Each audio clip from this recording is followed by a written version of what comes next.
मऊ जनपद के कोने कोने से आप सब लोग आए उपस्थित हुए और मुझे पूरा विश्वास है कि जब बोर्ड के चेयरमैन, हम सब के अभिभावक और हम लोगों के बीच सब लोग जो पुराने हैं आगे जो बैठे हुए हैं, कुछ लोग खास करके जयप्रकाश सजा जी और भूमिंदर सिंह जी मेरे जो गुरु हैं, ये सब लोग आपके उस समय के परिचितों में से हैं जब सर पहली बार वो जनपद में, जब जनपद अभी सृजन नहीं हुआ था तो इसको सृजित करने में जो अपनी अहम भूमिका आपने निभाया था, तब से इस मऊ के ऊपर आपका आशीर्वाद है और आने वाले समय में भी आपका आशीर्वाद मिलेगा। और भारतीय शिक्षा बोर्ड, जहां तक इस बोर्ड के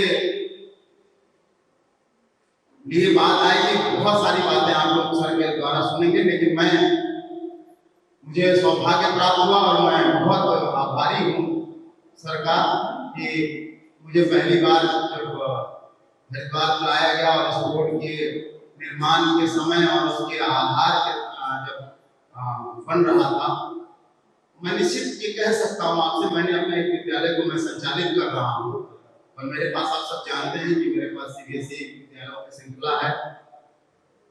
उसके बाद भी इस बोर्ड से जो बच्चों जब हम संचालन शुरू किए हैं अपने विद्यालय का, तो निश्चित तौर पर जो किताबें हैं, जो पाठ्य पुस्तकें हैं, जब आप उसका, मैं तो आप सबसे जरूर अनुरोध करूंगा कि इससे जुड़ने से, जब अगर मन में ये भाव जब आता है तो इससे जुड़ने से पहले पाठ्य पुस्तकों को आप कमाइए, और अगर नहीं आप कर सकते तो मेरा जो विद्यालय संचालित हो रहा है, आप वहाँ आकर वहाँ की कार्य पद्धति को भी देख सकते हैं। उसी बारे में कभी भी मेरे महेंद्र जी बैठे हुए हैं, इस विद्यालय के प्रिंसिपल, उनसे क्या वार्ता कर सकते हैं, और बहुत सारे शिक्षक भी हैं बैठे हैं, और उन लोगों की जो ट्रेनिंग चल रही है, जो कार्यक्रम चल रहे हैं, बहुत ही रुचिकर और बहुत ही महत्वपूर्ण है। तो मैं इन्हीं सब बातों के साथ पुनः सर का अपने इस प्रांगण में स्वागत करता हूँ। सर मंच पर आए और अपना उद्बोधन शुरू करें। एक सर हम लोगों के, मैं तात्विक चाहता हूँ सर, आपके कार्यक्रम में योगदान तो नहीं कर सकता, आपके संरक्षण में ये बच्चे आजादी कंप्यूटर कॉलेज जो आपका संचालित हो रहा है भारतीय शिक्षा बोर्ड से, वो बच्चे नेशनल गेम्स में आपके हरिद्वार गए थे और उन बच्चों ने वहां द्वितीय स्थान प्राप्त किया। अगर आपका आशीर्वाद उन बच्चों को मिल जाएगा तो हम पूरा विद्यालय परिणाम मिलते रहेगा। तो मैं आमंत्रित करता हूँ बच्चों को कि 2 मिनट आ जाए जिसके साथ आप लोग को सब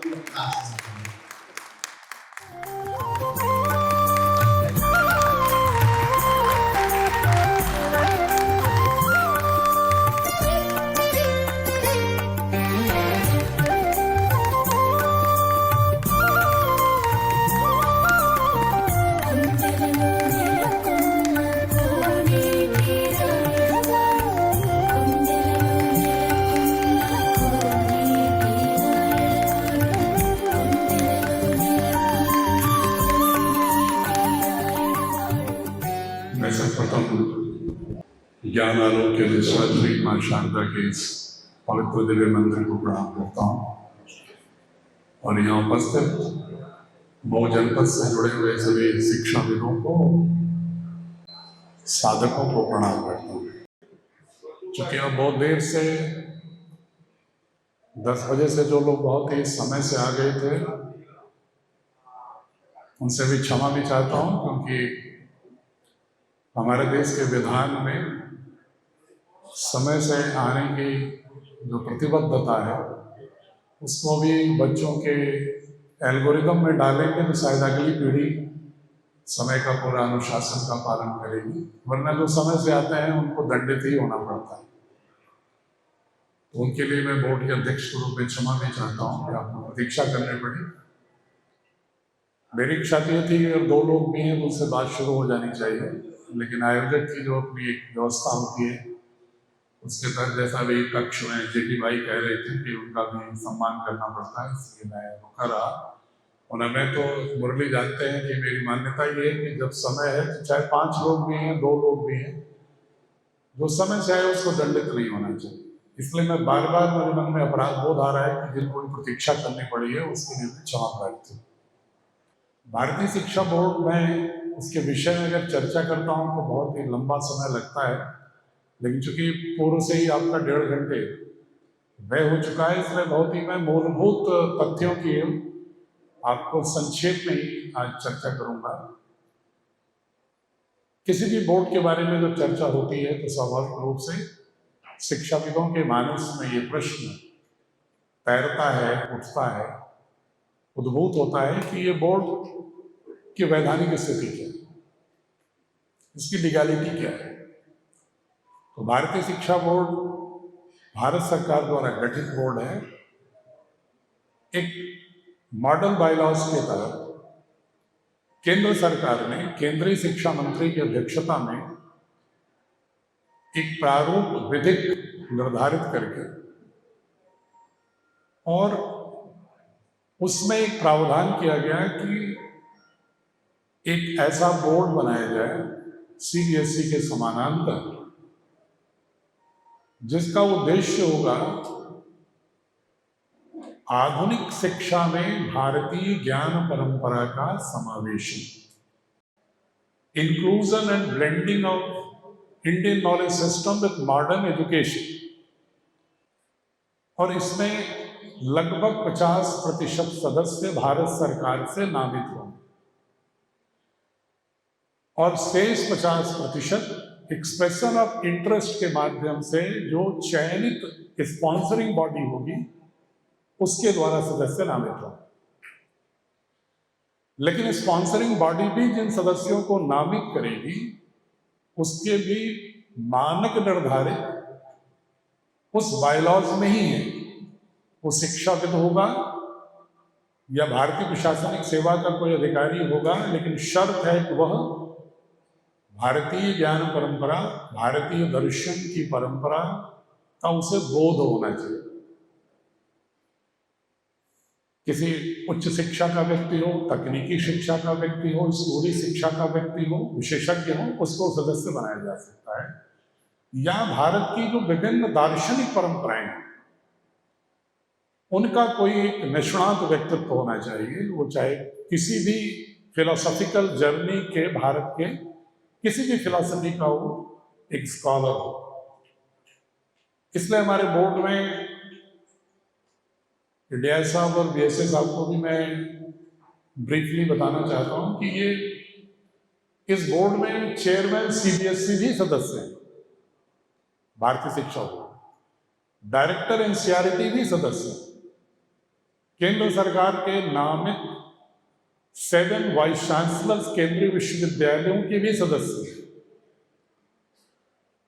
और जो स्पॉन्सरिंग बॉडी पतंजलि योगपीठ को चुना गया वो एक विधिक प्रक्रिया के तहत चुना गया। एक्सप्रेशन ऑफ इंटरेस्ट जारी हुआ, कई संस्थाओं ने अपने प्रस्ताव दिए।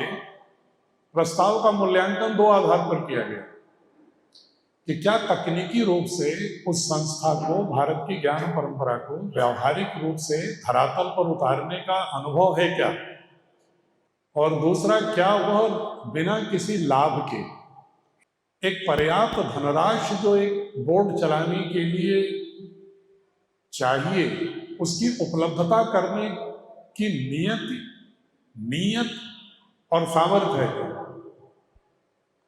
इन दोनों आधारों पर चूंकि पतंजलि योगपीठ पतंजलि रिसर्च फाउंडेशन के माध्यम से लगभग 500 वैज्ञानिक योग और आयुर्वेद के साइंटिफिक वैलिडेशन पर काम कर रहे हैं 2015 से, और उसके 1000 रिसर्च पेपर इंटरनेशनल मैगजीन में इम्पैक्ट फैक्टर के साथ प्रकाशित हैं।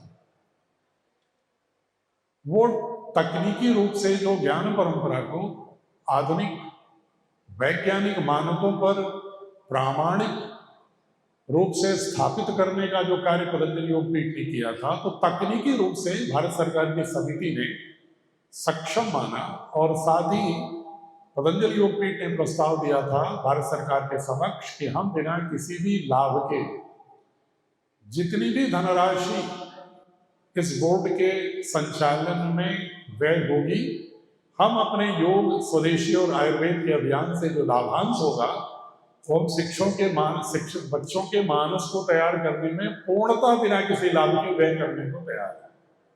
इसलिए पतंजलि योगपीठ को स्पॉन्सरिंग बॉडी नियुक्त किया गया। तो इसका एक पंक्ति भी है कि भारत सरकार द्वारा गठित स्पॉन्सरिंग बॉडी के रूप में पतंजलि योगपीठ द्वारा संचालित यह नेशनल स्कूल एजुकेशन बोर्ड है, जो अन्य वैधानिकताओं में सीबीएसई के समानांतर है। यह उसके मॉडल बायलॉज में ही एक्सप्लिसिटली मेंशन्ड है, स्पष्ट रूप से लिखा हुआ, और साथ ही भारत सरकार के नोटिफाइड संस्था ने, अधिसूचित संस्था ने भारतीय शिक्षा बोर्ड को एकमुश्त देश के सभी नेशनल बोर्ड और स्टेट बोर्ड के इक्विवेलेंट समकक्ष घोषित भी कर दिया है 3 अगस्त 2022 को, ताकि जो इंट्रा बोर्ड माइग्रेशन, एक बोर्ड में बच्चा पढ़ रहा है दूसरे बोर्ड में प्रवेश के लिए जाता है तो कोई दिक्कत तो न हो। वो जो उसका सर्टिफिकेशन है हाई स्कूल इंटरमीडिएट का, वो फॉरेन यूनिवर्सिटी के लिए, स्टेट गवर्नमेंट के एम्प्लॉयमेंट के लिए, गवर्नमेंट ऑफ इंडिया के एम्प्लॉयमेंट के लिए, higher education institutions, technical institutions, competitive examinations, private corporation, firms, कंपनियों में उतना ही सर्टिफिकेट बीएसबी का भी मान्य है जितना कि सीबीएसई या अन्य किसी बोर्ड का है। ये कोप्से से तो है ही, साथ में भारत सरकार ने स्पेसिफिकली एआई को अधिकृत करके कैरिकुलम की सिलेबस की जांच कराने के बाद भारतीय शिक्षा बोर्ड को सभी बोर्ड के समकक्ष इक्विवेलेंट घोषित कर दिया है। इसको अगर आपको हमारी बात को प्रामाणिक रूप से देखना हो तो 3 फरवरी 2023, ये आपके ब्रोशर में भी शायद होगा, नहीं तो आपको व्हाट्सएप पे चला जाएगा। अगर आप department of school education and literacy उसके वेबसाइट को ब्राउज करेंगे, भारत सरकार का जो स्कूल एजुकेशन का जो विभाग है उसकी वेबसाइट को देखेंगे तो 3 फरवरी 2023 को एक पत्र भी उस पर पड़ा हुआ है जो भारत सरकार ने सभी राज्य सरकारों के एडिशनल चीफ सेक्रेटरी एजुकेशन को, चीफ सेक्रेटरी को पत्र भेजा है, और उसमें एक एनेक्सर लगा हुआ है कि कौन कौन से बोर्ड भारत सरकार द्वारा गठित और national education school education board हैं। तो उसमें सीबीएसई, एनआईओएस के साथ साथ भारतीय शिक्षा बोर्ड भी आपको वेबसाइट पर प्रदर्शित मिलेगा। ये इसकी है वैधानिक प्रामाणिकता, क्योंकि जो पहला प्रश्न होता है उसकी वैधानिकता। दूसरा एक सवाल उठता है कि इसका उद्देश्य क्या है। जब पूर्व से बोर्ड है तो इसके प्रयोग करने की आवश्यकता क्यों पड़ी। आप सभी शिक्षाविद हैं, बार बार एक शब्द उठता है कि हम सभी लोग अभी मैकालियन जो एजुकेशन सिस्टम है, मैकाले की पद्धति, उससे पूरी तरह से मुक्त नहीं हो पाए हैं। ये समय समय पर पूरे देश में आवाज उठती रही है, लेकिन ये सिर्फ स्लोगन और इमोशंस तक सीमित थी। आवश्यकता थी कि अगर वास्तव में मैकाले की शिक्षा में भारत की दृष्टि से कोई दोष है तो उसकी मीमांसा होनी चाहिए, उसका विश्लेषण होना चाहिए, उसका एक बहुत ही विज्ञान सम्मत उसकी व्याख्या होनी चाहिए कि कारण क्या है कि हम मैकाले की शिक्षा पद्धति किसको कह रहे हैं और उसका क्या प्रभाव अभी तक चल रहा है, क्या ये अध्ययन की आवश्यकता है। आपने देखा होगा कि 1835 का इंडियन एजुकेशन एक्ट, जो जिसके नाम से मैकाले की शिक्षा की बात कहते हैं, वो पार्लियामेंट में कहता है, ब्रिटिश पार्लियामेंट में, कि भारत की पूरी ज्ञान परंपरा, पूरी की पूरी ज्ञान परंपरा 1835 से पहले से जो भी भारत का अस्तित्व रहा है इतिहास में, अगर उनके सारे ग्रंथों को हम रखना चाहें तो लंदन की लाइब्रेरी के एक सेल्फ में भी रखेंगे तो सेल्फ में स्पेस, जगह खाली बची रहेगी। ये व्यंग में कहता है। वो कहने की कोशिश ये कर रहा है कि भारत में कोई ज्ञान परंपरा थी ही नहीं,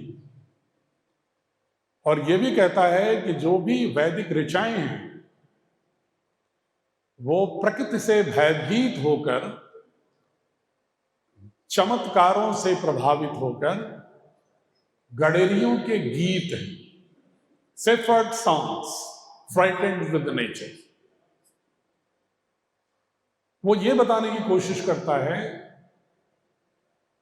कि जो भी अध्ययन गुरुकुलों में हो रहा है या फारसी भाषा केंद्रित, अरबी भाषा केंद्रित मदरसों में हो रहा है, वो सारी की सारी शिक्षा व्यवस्था पूर्णतः संकीर्ण, कंजर्वेटिव और पूर्णतः आधुनिक युग के अनुकूल है ही नहीं, और उसमें कहीं भी विज्ञान नहीं है, बल्कि सब के सब माइथोलॉजी। वो चाहे वेद हो, चाहे कुरान हो, चाहे वो तिरुकुरल का, तिरुवल्लुवर का तिरुकुरल हो, संगम लिटरेचर हो, चाहे बुद्धिज्म हो, जैनिज्म हो, सारे ही ग्रंथों को वो कहते हैं कि ये माइथोलॉजिकल इमेजिनेशंस है। इसमें कहीं कोई विज्ञान, कहीं कोई तर्क, कहीं कोई जीवन शैली, कहीं कोई जीवन पद्धति नहीं है। और साथ ही वो एक साजिश करता है कि अगर भारत की युवा जिस तरह की इनकी हजारों साल से समृद्धतम संस्कृति रही है विश्व की, प्राचीनतम भी और समृद्धतम, मैं दोनों शब्दों पर बल दे रहा हूं, the most ancient and the most rich, prosperous.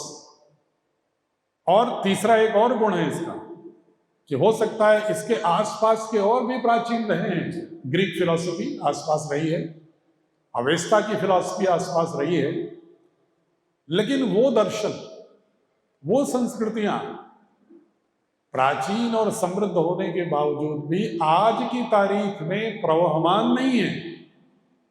आज उनका कोई अस्तित्व नहीं। मैं उदाहरण के लिए देखें तो जो ग्रीक फिलॉसफी, जिस सुकरात, अरस्तु, प्लेटो की बात करते हैं, वो ग्रीक फिलॉसफी जो रोमन साम्राज्य था, आज उसका कहीं कोई अस्तित्व नहीं है। और पूरी की पूरी ग्रीक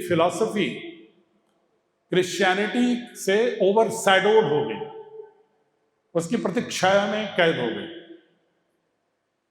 अवेस्ता का दर्शन, जुरथुष्ट्र का दर्शन 9वीं शताब्दी में पूरी की पूरी समाप्त हो गया। जो आज ईरान और इराक है, वहां अवेस्ता और जुरेस्ट्रियंस का कहीं भी कोई ध्वंसावशेष भी नहीं मिलता। संस्कृति आज नहीं प्रभाव। चाइना जिस कन्फ्यूशियस दर्शन की बात करता है, वो पूर्णतः अधिनायकवादी साम्यवादी दर्शन की गिरफ्त में है। बातें भले कन्फ्यूशियस की बात करता है, लेकिन कन्फ्यूशियस की धारणाओं के साथ जी नहीं रहा है। चाइना जीवन पद्धति में हमारे ऐसा प्रवेश कर गया है कि वो कहीं हमें पता ही नहीं चलता कि हमारे भीतर है वो। मैं भी बेबीलोन की बात कर रहा था। आपको पता है बेबीलोन की संस्कृति कहां थी? मेसोपोटामिया की संस्कृति कहां थी? नहीं दिखती। मिस्र की संस्कृति पिरामिड के सिर्फ आर्कियोलॉजिकल एविडेंस में दिखती है, व्यवहार में नहीं दिखती। एकमात्र पूरी दुनिया के इतिहासकार कहते हैं कि भारत की संस्कृति ही प्राचीनतम, समृद्धतम और वर्तमान में भी अस्तित्ववान होते हुए निरंतर प्रवहमान है। कुछ बात है कि हस्ती मिटती नहीं हमारी, जो इकबाल साहब ने कहा था, वो बहुत ही, उसके पीछे बहुत बड़ा एक दर्शन है वो, कि हस्ती क्यों नहीं मिटी। हस्ती इसलिए नहीं मिटी कि हमारे में संस्कृति में विभेद नहीं था। ये भी मैकालियन शिक्षा का प्रभाव है। मैं बहुत संक्षेप में आपको 2-3 प्रॉम्प्ट्स दूंगा कैसे। और ऐसा उन्होंने किया क्यों? ऐसा इसलिए किया कि 1786-89 के बीच में जब एशियाटिक सोसाइटी की स्थापना होती है, तो उन्होंने, काल्ब्रुक ने, मैक्स मुलर ने, इन लोगों ने तमाम हमारे ग्रंथों का अनुवाद किया अपनी भाषा में। और उससे पहले एक अनुवाद और हो चुका था 9वीं शताब्दी में। अल मंसूर अब्बासीद डायनेस्टी के, जो इराक बगदाद के बादशाह थे, उन्होंने अफगानिस्तान और चाइना बॉर्डर पर एक बाल्ख जगह है, अभी भी है, साउथ चाइना अफगानिस्तान बॉर्डर पर। बाल्ख में एक बौद्ध मोनेस्ट्री थी, बुद्धिस्ट मोनेस्ट्री। उस बुद्धिस्ट मोनेस्ट्री का हेड थे बर्मीक। और वहां पर जैसे नालंदा तक्षशिला की बात उठती है, उसी तरह से बाल्ख के माध्यम से सेंट्रल एशिया और चाइना में भारत की जो ज्ञान परंपरा का वर्ल्ड प्रसारित हो रहा था। तो अल मंसूर ने जब अफगानिस्तान पर अपने अधिकार में लिया, तो बर्मीक को भी बगदाद लेता गया और उसने भारत की सभी ग्रंथों का, चाहे ब्रह्मगुप्त का स्फुट सिद्धांत हो, चाहे आर्यभट्ट की आर्यभट्टीय हो, चाहे बौधायन के गणित के सूत्र हो, ज्यामिति के, चाहे वो बारामहिर की बृहद संहिता हो, या प्राचीन हमारी एस्ट्रोफिजिक्स की सूर्य सिद्धांत हो, या हमारे उपनिषद हो, ये सबका उन्होंने अरबी और फारसी में अनुवाद कराया अल मंसूर ने 9वीं शताब्दी में। ये इतिहास सम्मत है, मैं कोई फॉल्स नैरेटिव इमोशनल नहीं बात कर रहा।